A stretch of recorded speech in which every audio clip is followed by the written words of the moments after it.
This just happened this weekend. I was attending PAX Unplugged, and they had an opportunity to play the new Blade Runner RPG before its release. The game I was in had us going after 2 replicants. One was 8th gen military model past its expiration date, and the other was a 9th gen military model which was serving as a police officer, part of a Blade Runner unit, until it shot its partner in the back in order to protect the 8th gen. We were basically given a blank check to use whatever resources we needed to retire them, so one of our party convinced the GM to give him a bazooka. We get to the location, where we think they are hiding, and kick in the door. We find an old blind man inside, not one of the targets we were looking for, and while interrogating him, one of the replicants we were looking for came in behind us and tried to sucker punch the guy with the bazooka from behind. The punch misses, the player turns around, raises the bazooka, and pulls the trigger at a target in melee range. In an enclosed building, with every one of us standing next to him. Plus, he rolled 2 dice to see if he hit, and proceeded to roll 2 crits.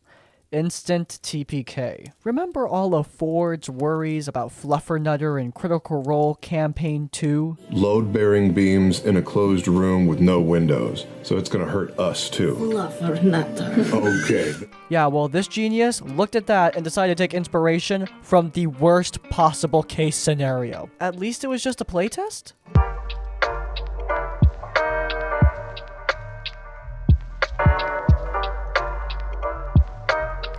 My group was looking for a new game, and somebody found a Judge Dredd tabletop RPG book. The GM read the book and was super excited. He said that character creation was a mini adventure in itself, as we played as cadets training to be judges, and the choices you make over the course of in-game years determine what your final character would play like. The GM set the tone with a comically grim, dark description of the setting, very appropriate for Judge Dredd. We're playing as first-year cadets, and the GM tells us to roll for athletics. We all do so. The GM then reads off from a large table depending on what you rolled. High rolls meant you passed with flying colors and got boons. Low rolls, and you squeaked by getting some character flaws. Next was roll academia, roll medical, roll psi powers. There were 8 total rolls that we made, and a massive list of results for each one. By the end of it, everyone started having a mix of stats, boons, and flaws, but no one made a single choice so far in character creation. GM says it's time for year 2. Roll athletics, roll academia, roll medical, etc. Then we go to year 3, and here's where things get stupid. One of the players rolls so poorly on one of the rolls that they straight up died. They died mid-character creation. The GM begins searching in the book for what to do when a character dies during character creation. Turns out, that player has to redo his entire character from scratch until he catches up with the rest of us. Year 4, and 2 more players die right before graduation. They have to undergo the entire character creation process from the start. Over 3 hours of the most gruesome character creation process, but we can now finally pick classes. Player 1, I want to play a Psi Judge. Your Psi stat is too low. You can't play a Psi Judge. Player 2, I want to play a Techie. Your Int stat is too low. You can't play a Techie. Player 3, I want to play an Admin. Your Charisma stat's too low. Can't play an Admin. Well, what classes can we play? You can now play Street Judges, which are the default class. You're actually locked into that class. Impatient, we begrudgingly finalized our sheets and got into the GM book's first official mission. We start with a shootout. A criminal gets a lucky crit on a player, instantly killing them. So we finish the mission and ask the GM what happened to the player. The GM flips through the book and wearily says, well, I'll have to make a new character from scratch. To summarize, character creation is extremely time-consuming. You don't get to choose your own stats. You get assigned random bonuses and penalties. Your class choices are extremely limited to your random stats. You can die before your character is even finished in character creation, and anytime you die, you go through the character creation process again. Never again. Look, I have no idea how accurate this is to the actual Judge Dredd RPG, but based on this GM's running of it, it's god-awful. Now, as a GM, if I encountered any of this stuff, I would cancel it out immediately and play something else, if this is actually the way it is played. Look, when you're trying to create your character, there are times where that sort of limitation could be really fun, but here it's just frustrating. I've said it constantly, there is a line between difficult and just simply annoying, and this is annoying. The fact you can die during character creation is comedic enough, but combine that with an extreme lack of choice built into the system, and it just becomes frustrating. It makes the game unfun, and results in players who just don't have much of an investment. They feel like their character's been assigned to them, not that their character was created through any sort of choice. I'm sure the system can work, but it clearly doesn't work here. it all started when I joined a Roll20 game. It was a Pathfinder version of some 5e super dungeon. When I asked the party what they were missing, I was told that their party had just lost the mage and lacked some real damage output. So I opted to build a high damage focus mage. The party consisted of a dwarven cleric, a half-orc fighter, a blood rager, a barbarian/sorcerer for those who don't know, and the DMPC, a super archer who had some of the most bonkers and weird items and abilities I have ever seen, including a longbow that spat out 3d8 damage attacks.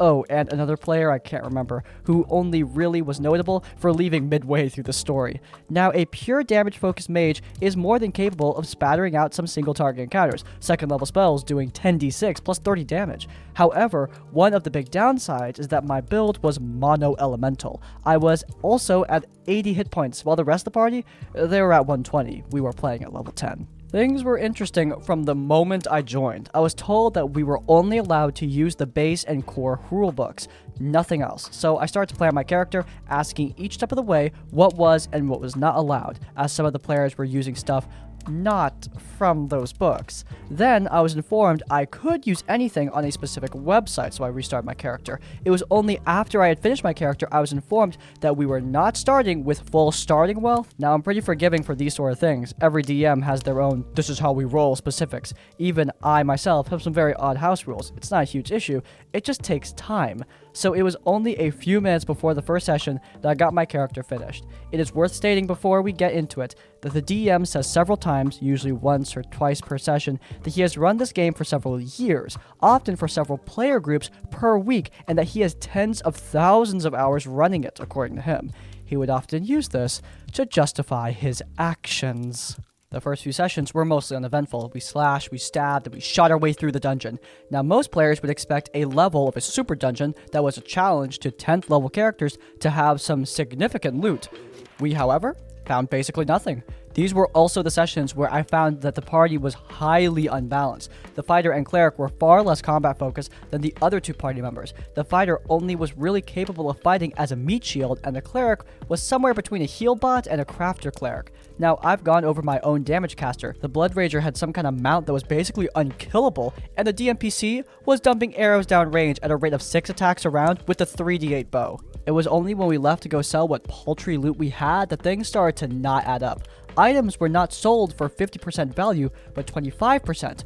Weapons cannot go beyond +3, and scrolls cost unfathomable amounts of money. A level 1 scroll is 600 gold pieces, and it only got worse from there. When questioned on this, the logic was, if you had the money you should have, you could just leave the dungeon and it would be pointless.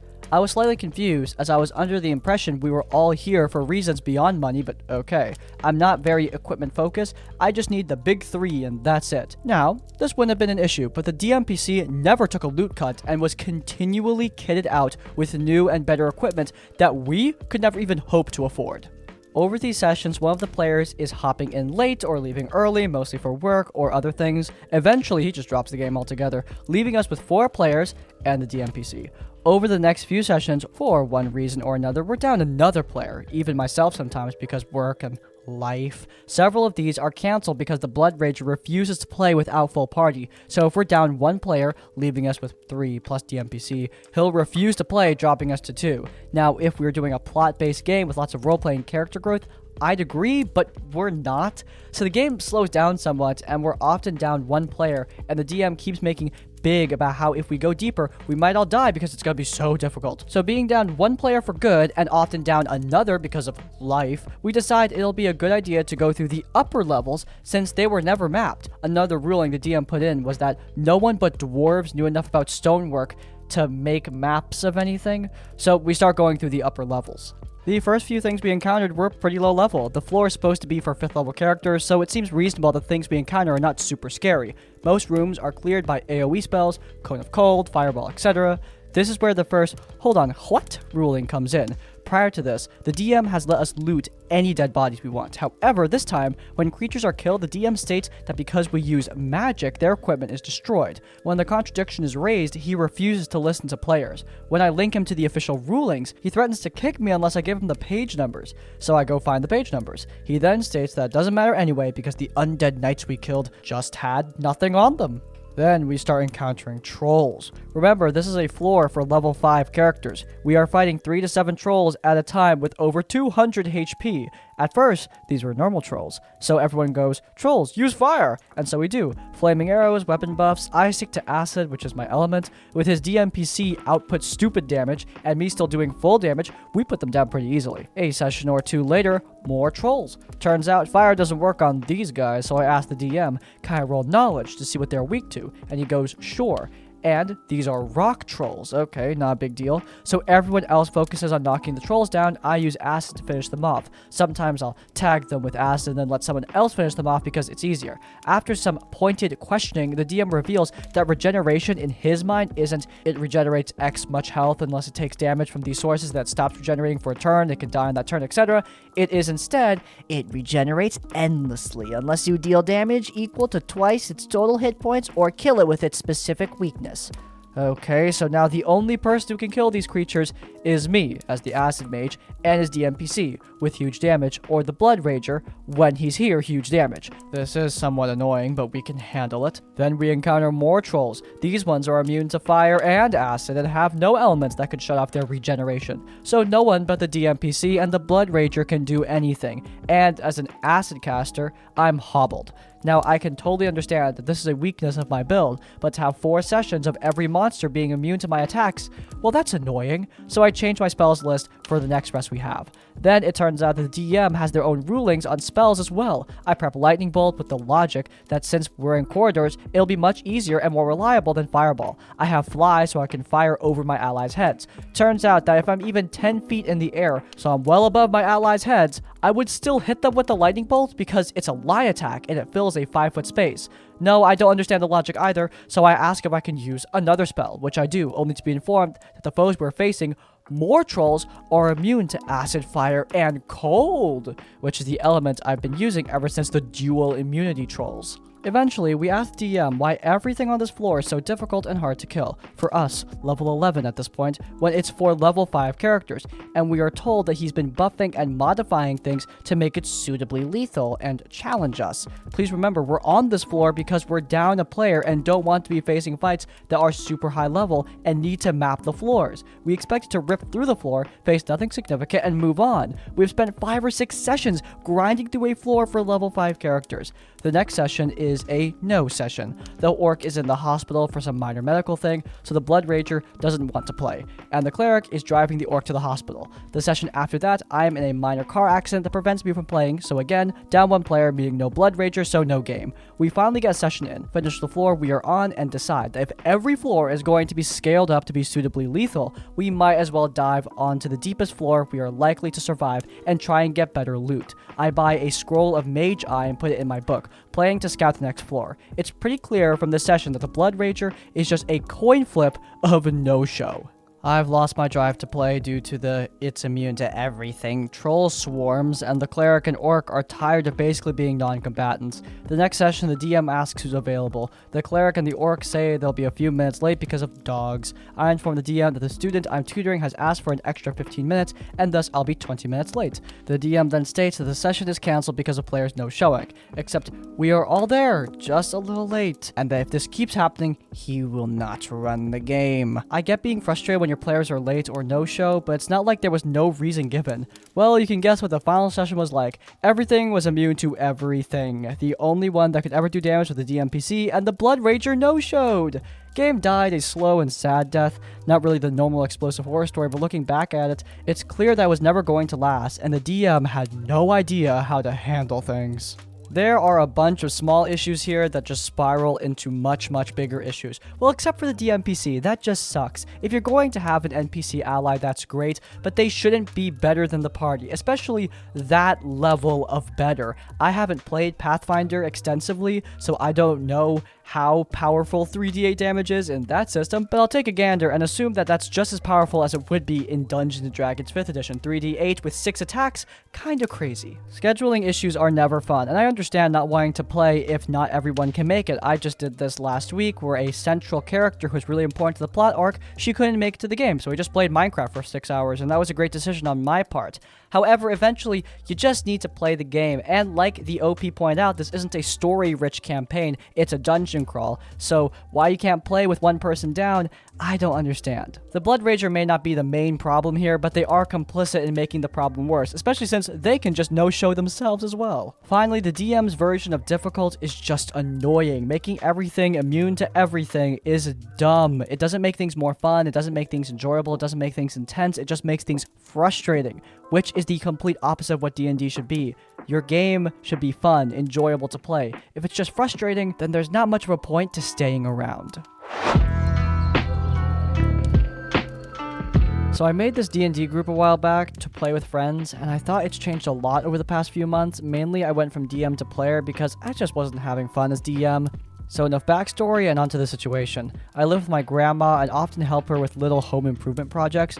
This one involved putting up a railing, and I was unaware that it would take me as long as it did, and I was late to D&D. I was also unable to text too much, just little snips of it. One of my party mates, who I refer to as Amy, starts to spam at me on Discord. I quickly say I'm busy because that's all I have time to type, right? So the DM asks, how am I busy? And I don't see the message because I'm holding up the railing and I'm not looking at my phone. So Amy starts to spam me again. But I hold the railing steady with the same leg I have my phone in my pocket on. So the vibration of my phone causes my leg to twitch and completely unalign my railing. My grandma proceeds to start yelling and getting pissed at me, which I understand. This took forever to get set up. And I quickly text my party to f*** off. I'm busy, dipshit. After I do, I shut off my phone so it doesn't happen again, and it takes another hour to get everything set up and drill the screws into place. I turn my phone back on afterwards, and Amy and the DM are pissed at me, asking for my apology for erupting at them. I mean, I do apologize, but it feels so wrong to me that they didn't apologize to me. After all, I wasn't in the mood to play D&D, so I didn't show up. And then Amy gets pissed because I didn't want to play. So after all of this, am I the asshole? Oh, and apologies for this. This is my first post, so I forgot a few key details. One, the group is online. When I was DM, I never expected people to show up on time, and people had been this late, but it never happened to them. If you have any other questions, let me know. I will do all I can to answer. Oh, another edit. I understand I am the asshole for swearing at my party. However, a lot of people seem to be ignoring the fact that other members of my party have done the exact same thing and no one batted an eye.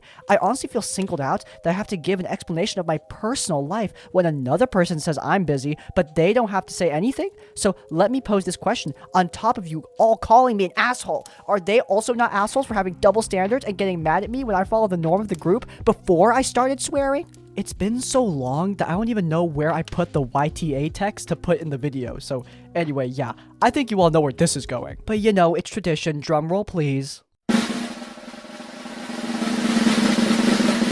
Yes, the asshole. Are you kidding me? This man is a straight up villain. Oh my god. Look, as a guy who has canceled like 3 D&D sessions the past month because I've been extremely busy, I completely understand things not happening. I've had to cancel sessions because I'm busy, so obviously I'm not judging this guy for that. However, for the love of God, you could have said literally anything else. Cursing out your party is just not okay. And frankly, when they said that, oh, my party does the exact same thing, I don't know why you guys are ignoring that.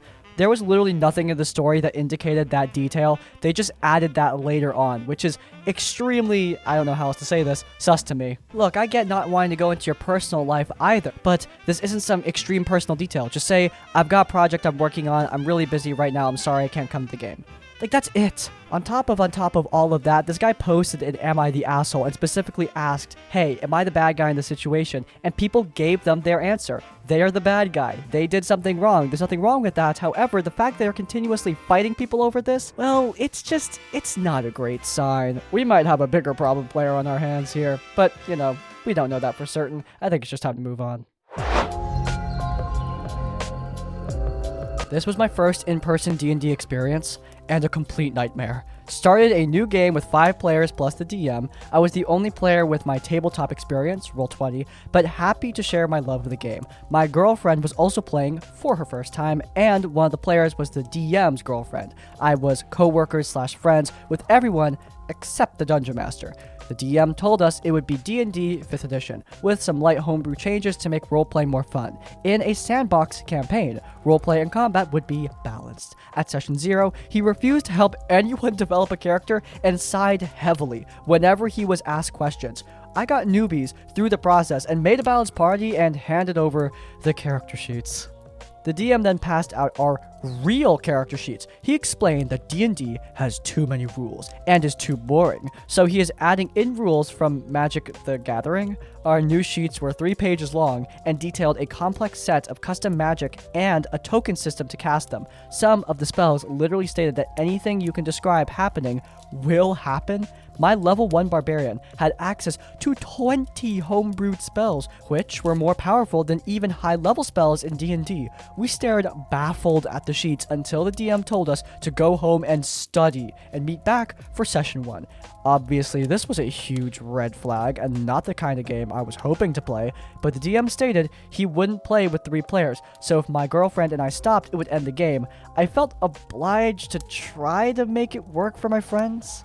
We played 6 nightmare 3-hour sessions. I'll summarize the screwery in small paragraphs as best as I can. The DM and his girlfriend began to bring their young 4 to 5-year-old daughter who had a severe speech impediment. She found D&D extremely boring and was constantly disruptive. She was sweet, but her boredom made her distracting. They didn't bring toys or an iPad or anything, so she would sit and stare at us or run around the table. Because of her speech impediment, I could not understand her to interact with her or help. The DM refused to find a sitter, and she came to most sessions. Oh, and the DM's favorite part of the game, that was puzzles. He would design elaborate, complex machines for us to solve without visual aid. Solutions usually involved gripping and manipulating objects in a very specific way and a very specific order. For example, the second of 4 parts to solve a puzzle was to grip a metal bar sticking out of a machine and rotate it counterclockwise while applying pressure downwards. The DM would give no input, would just say, "That didn't work," dozens of times. We literally spent 2 full sessions completely stuck on the same puzzle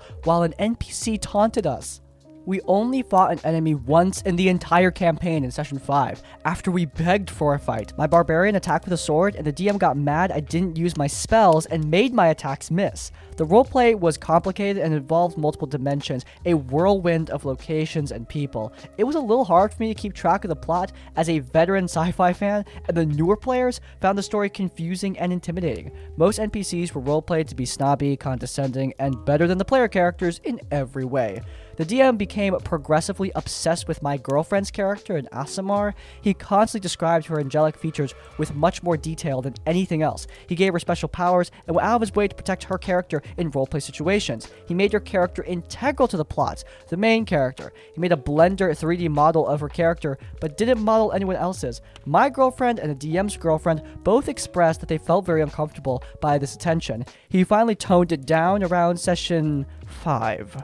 The DM would write up long notes, 3+ pages single-spaced, in between sessions to summarize what happened. In these notes, he would change what actually happened during gameplay to better match his story. Many changes were significant. He would get upset if our roleplay matched previous sessions instead of his changes. The DM attached an NPC to our party to railroad the story. The character was stronger, smarter, richer, etc. than our characters and got special privileges. When we ditched this NPC and expressed our concerns about it, he waited a session, then added a replacement. This new DMPC was a ship captain controlling an interdimensional ship, and we needed him for the ship to work. The DM began to make us go into brothels to speak with NPCs and introduce new NPCs as... Like, what are we talking about here? Like, the NPC would walk up to the party and just go, "Hi, I'm a..." Is really? Come on, guys. We, as a table of players, expressed discomfort at role-playing with people that were openly creeps. We asked if he could tone down the creepiness. I was the only male player, tried to explain, like, "Look, dude, you're creeping everyone out." The DM doubled down, and in the final session we played, he insisted that we needed to hire a crew of sailors to man the ship, but the sailors had to be... I don't know whether to be, like, horrified or just to laugh my ass off, because... What? You have to hire because all sailors are... We stared back in stunned silence. Shortly after that, his girlfriend complained about yet another puzzle where she didn't rotate a torch 45 degrees to the right and push it in to open a hidden door after wrestling with it for 5 minutes, describing every way of pushing the torch except the correct way. The DM exploded at her, and they had a giant screaming fight across the table after this puzzle. I grabbed my girlfriend and took the opportunity to leave and never return. The game fell apart without us. As a parting shot, the DM messaged me that he is quitting tabletop gaming for good because I forever spoiled it for him by ruining his perfect story he's been writing for years. Good riddance, you frickin' neckbeard. After leaving, I beat myself up for not quitting sooner. I kept hoping my polite suggestions would be heard and the game would improve. I felt a social pressure I've never felt before to continue the game, and I let it go on for way too long.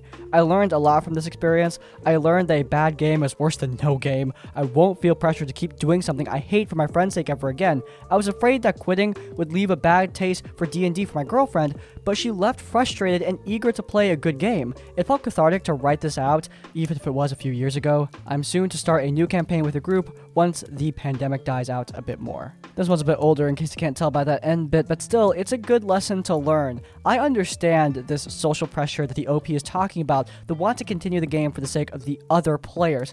However, that is an illusion. You should not put yourself through suffering for the sake of other people, and if anything, quitting early can convince them that it's okay for them to quit as well if they're not enjoying the game. This guy is not exactly running a good D&D game, and I'm sure there's some crazy person that would enjoy the nonsense and the sexism and the other stuff, but not someone I want to meet, and clearly it's not these players. If you're feeling that pressure, it's likely that other people are feeling the same way, and if you quit early, it might spare them from that feeling.